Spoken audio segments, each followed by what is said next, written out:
ನೋಡಿ ಇಲ್ಲಿ ಸರಿಯುತ್ತಾ ಹಾಗಾದ್ರೆ ಅಡ್ಜಸ್ಟ್ಮೆಂಟ್ ನೇರಳು ಎನ್ನುವಂತ ಪ್ರಶ್ನೆ. ಕಾರಣ ರಾಜ್ಯ ಬಿಜೆಪಿಯಲ್ಲಿ ಕಾಡ್ತಾ ಇರುವಂತದ್ದು ಅಡ್ಜಸ್ಟ್ಮೆಂಟ್ ನೇರಳು. ಹೋದಲ್ಲಿ ಬಂದಲ್ಲಿ ಸ್ವಪಕ್ಷ ನಾಯಕರು ಮತ್ತೊಬ್ಬರು ಮಗದೊಂದು ಅಡ್ಜಸ್ಟ್ಮೆಂಟ್ ಅಂತ ಹೇಳ್ತಾ ಇದ್ರು.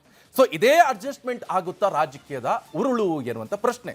ಸೊ ಇನ್ನು ಈ ರಾಜಕೀಯ ನಾಯಕರ ಮೇಲೆ ರಾಷ್ಟ್ರೀಯ ನಾಯಕರು ಬಹಳ ಗರಂ ಆಗ್ಬಿಟ್ಟಿದ್ರು. ಜಿಲ್ಲಾ ನಾಯಕರ ಮೇಲೆ ರಾಜ್ಯ ನಾಯಕರು ಗರಂ ಆಗ್ಬಿಟ್ರು. ಅವ್ರೇನ್ ಹೇಳಿದ್ದಾರೆ ರಾಷ್ಟ್ರೀಯ ನಾಯಕರು, ರಾಜ್ಯ ನಾಯಕರೀಗ ಜಿಲ್ಲಾ ನಾಯಕರ ಮೇಲೆ ಗರಂ ಆಗ್ತಾ ಇದ್ದಾರೆ. ಜಿಲ್ಲೆವರೆಗೂ ಕೂಡ ಬೆಂಬಿಡದೆ ಕಾಡ್ತಾ ಇದೆ ಇದೇ ಅಡ್ಜಸ್ಟ್ಮೆಂಟ್ ಪಾಲಿಟಿಕ್ಸ್. ಕಾರಣ ಏನು? ಈ ಅಡ್ಜಸ್ಟ್ಮೆಂಟ್ ನೆರಳು ಹೋಗಲಾಡಿಸುತ್ತಾ ಹೊಸ ಪಾಲಿಟಿಕ್ಸ್. ಏನ್ ಕಾರಣಪ್ಪ ಅಂತ ಹೇಳಿದ್ರೆ, ಈಗ ನನ್ನ ಕಲೀಗ್ ವೀರೇಂದ್ರ ಉಪ್ಪುಂದ ಅವರು ಇದ್ದಾರೆ ಈಗ ನನ್ನ ಜೊತೆ. ವೀರೇಂದ್ರ, ಬಹಳ ಪ್ರಮುಖವಾಗಿ ಈಗ ಮೊನ್ನೆ ಬೀದರ್ಗೆ ಡಿ.ಕೆ. ಶಿವಕುಮಾರ್ ಹೋಗಿದ್ರು, ಸಿಎಂ. ಹೋದಂತ ಸಂದರ್ಭದಲ್ಲಿ ಬಿಜೆಪಿ ಶಾಸಕರು ಶರಣು ಸಲಗರ್ ಅವರು ಕಾಲಿಗೆ ಬಿದ್ರು. ಕಾಲಿಗೆ ಬಿದ್ದದ್ದೇ ಈಗ ಮೊನ್ನೆ ಈ ಬಿಜೆಪಿ ಅಧ್ಯಕ್ಷರು ಅಲ್ಲಿ ಹೋದಂತ ಸಂದರ್ಭದಲ್ಲಿ ಕೋರ್ ಕಮಿಟಿ ಸಭೆ ಮಾಡಿದ್ರು. ಅದ್ರ ಬಗ್ಗೆ ದೊಡ್ಡ ಚರ್ಚೆ ಆಗ್ಬಿಡ್ತು. ಏನ್ ಕತೆ ಇದು ಅಡ್ಜಸ್ಟ್ಮೆಂಟ್ ನೇರಳು?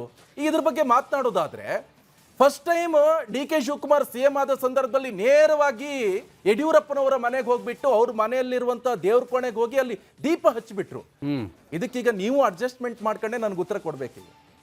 ಈಗ ಅಡ್ಜಸ್ಟ್ಮೆಂಟ್ ಬೇಕೇ ಬೇಕು. ಬಟ್ ಏನು ಗೊತ್ತಾ, ಅಡ್ಜಸ್ಟ್ಮೆಂಟು ಎಲ್ಲಿರ್ಬೇಕು ಹೆಂಗಿರ್ಬೇಕು ಅನ್ನೋದು ಭಾಳ ಮುಖ್ಯ. ಯಾಕಂದರೆ ನೀವು ನೋಡಿ, ಈಗ ನೀವು ಕೇಳಿದ್ರಲ್ಲ, ಈಗ ಯಾವಾಗ ಡಿ.ಕೆ. ಶಿವಕುಮಾರ್ ಅವರು ಮುಖ್ಯಮಂತ್ರಿ ಆದರೂ ಮುಖ್ಯಮಂತ್ರಿ ಆಗುವ ದಿನವೇ ಹೋಗಿ ಯಡಿಯೂರಪ್ಪನವ್ರ ಮನೆಗೆ ಹೋಗಿ ಧವಳಗಿರಿ ನಿವಾಸಕ್ಕೆ ಹೋಗಿ ಅಲ್ಲಿ ದೇವರ ಮನೆಗೂ ಹೋಗಿ ದೇವರ ಮನೇಲಿ ದೀಪನೂ ಹಚ್ಚಿದ್ರಲ್ಲ ಅನ್ನೋದನ್ನ ನೀವು ಕೇಳಿದ್ರಿ, ಹೌದಾ? ನೀವೀಗ ಇಷ್ಟೆಲ್ಲ ಕೇಳಿದ್ಮೇಲೆ ಅಲ್ಲೊಂದು ಧರ್ಮ ಸೂಕ್ಷ್ಮ ಕೂಡ ಇದೆ. ಏನಿದೆ ನಿಕೇಶ್? ಒಂದು ಧರ್ಮ ಸೂಕ್ಷ್ಮ ಇದೆ. ಕೆಲವು ಜಿಜ್ಞಾಸೆಗಳಿರುತ್ತಲ್ಲ ಇಂಥ ವಿಚಾರಗಳು, ಅದ್ರ ಬಗ್ಗೆ ನಾನು ಹೇಳ್ಬೋದೇನೋ, ಆದರೆ ನಮ್ಮ ಗೋವಿಂದಣ್ಣವರು ನೇರವಾಗಿ ಹೇಳಕ್ಕೆ ಬಿಡಲ್ಲ. ಅಂದ್ರೆ ನಾವೀಗ ಇಬ್ರು ಹೋಗಿ ಮೀಟ್ ಮಾಡ್ಬೇಕೀಗ ಗೋವಿಂದಣ್ಣನ ಅಂತ ಅಲ್ಲ, ಗೋವಿಂದಣ್ಣವ್ರನ್ನ ಮೀಟ್ ಆಗೋ ವಿಚಾರ ಇರಲಿ. ಯಾಕಂದರೆ ಈಗ ಪಾಲಿಟಿಕ್ಸಲ್ಲಿ ಹೆಂಗಿರುತ್ತೆ ಗೊತ್ತಾ ನಿಕೇಶ್, ನಿಮ್ಗೆ ಹೇಳ್ತೀನಿ, ನೀವು ಯೋಚನೆ ಮಾಡಿ ನೋಡಿ. ಈ ರಾಜಕಾರಣದಲ್ಲಿ ನೀವೀಗ ಅಸೆಂಬ್ಲಿಗೆಲ್ಲ ಬಂದು ನೋಡಿದ್ರೆ ಗೊತ್ತಾಗುತ್ತೆ. ಅಸೆಂಬ್ಲಿಯಲ್ಲಿ ನಿಂತು ಮಾತಾಡ್ತಾ ಇರ್ತಾರೆ. ನಿಂತು ಮಾತಾಡೋರಲ್ಲ ಇತಿಹಾಸವನ್ನು ಮೆಲುಕು ಹಾಕುವಾಗ ಯಾರು ನೆನ್ಪು ಮಾಡ್ಕೊತಾರೆ ಗೊತ್ತಾ? ಎ.ಕೆ. ಸುಬ್ಬಯ್ಯ ಭಾಳ ನಿಷ್ಠೂರವಾದಿ ಆಗಿದ್ದರು.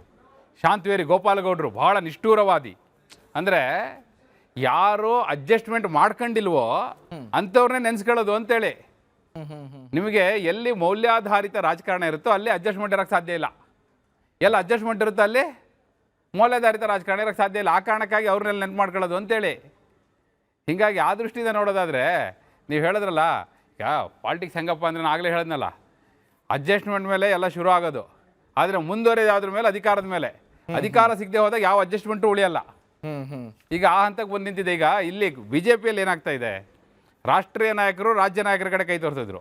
ರಾಜ್ಯ ನಾಯಕರಿಗೆ ಅಲ್ಲಿ ಹೋಗಿ ಜಿಲ್ಲಾ ನಾಯಕರಿಗೆ ಕ್ಲಾಸ್ ತಗೊಂಡು ಬಂದರು. ಅಲ್ಲಿಗೆ ಬಂದು ನಿಂತಿದೆ ಅಡ್ಜಸ್ಟ್ಮೆಂಟು.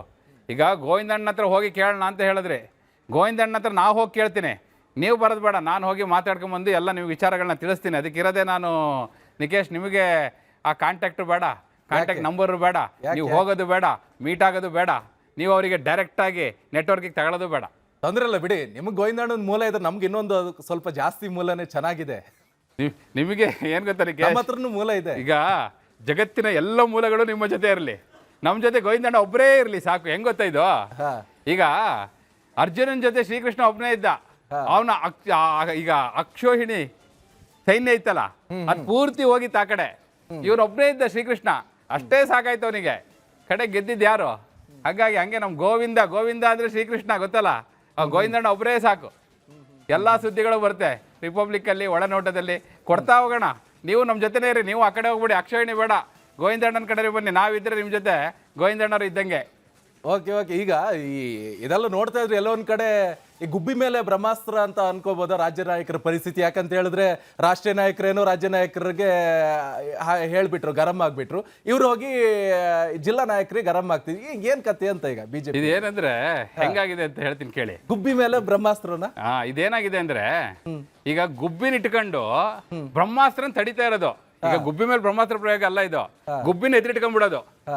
ಗುಬ್ಬಿಗ ಎದುರುಗಡೆ ನಿಂತವ್ರು ಗುಬ್ಬಿಗೆ ಬೀಳತ್ತಪ್ಪ ಮತ್ತೆ ಬ್ರಹ್ಮಾಸ್ತ್ರ ಹೊಡೆದ್ರೆ ನನ್ ಗುರಿ ಅವನು, ಆ ಗುಬ್ಬಿನೂ ಸತ್ತೋಗ್ಬಿಡುತ್ತಲ್ಲ ಅಲ್ಲಿ ಕರುಣೆಯಿಂದ ಬಿಟ್ಬಿಡ್ತಾರಂತೆ.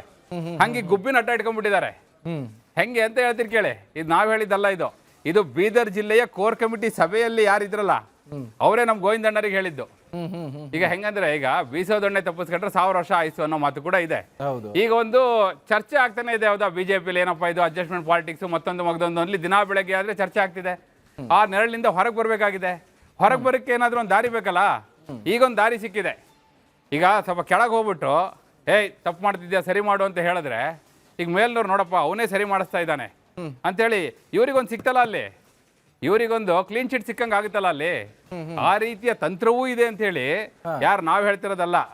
ಬಿಜೆಪಿ ಕೋರ್ ಕಮಿಟಿ ಸಭೆಯಲ್ಲಿ ಕುಳಿತವರು ನಮ್ಮ ಗೋವಿಂದಣ್ಣರಿಗೆ ಹೇಳಿದ್ದಾರೆ. ಅವ್ರು ತಗೊಂಬಂದು ನಮಗೆ ಹೇಳಿದ್ದಾರೆ. ಅಂದ್ರೆ ರಾಜಕಾರಣದಲ್ಲಿ ತಂತ್ರ, ಕಾರ್ಯತಂತ್ರ ಎಲ್ಲವೂ ಇರುತ್ತೆ.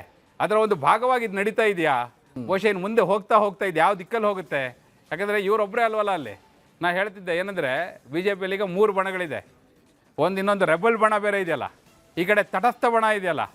ಅವರು ಎಲ್ಲ ಇದನ್ನ ಹೇಳ್ಬೇಕಲ್ಲ ಮುಂದೆ ಬಂದು, ಯಾವ್ದಾವ್ದು ಹೇಗೆ ಆಗ್ತಾ ಇದೆ, ಯಾವ್ಯಾವ ಕಾರಣಕ್ಕೆ ಆಗ್ತಾ ಇದೆ. ಪತ್ರ ಬರೆಯೋರಿದ್ದಾರೆ ಹೈಕಮಾಂಡ್ಗೆ. ಕರೆಕ್ಟ್. ಹಾಗೆ ಆಧರಿಸಿ ತೀರ್ಮಾನ ಆಗುತ್ತೆ ನಿಕೇಶ್. Okay fine. ಹಾಗೆ ನಿಮ್ಮ ಗೋವಿಂದಣ್ಣನ ಒಂದು ದೆಹಲಿ ಕಳಿಸ್ಬಿಟ್ಟಿದ್ರ, ಸಂಜೆ ಒಳಗೆ ಏನಾದರೂ ಸುದ್ದಿ ಸಿಗುತ್ತಾ ಅಂತ ನೋಡೋಣ.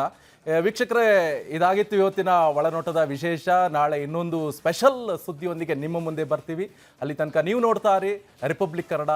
ಇದು ನಿಮ್ಮ ಧ್ವನಿ.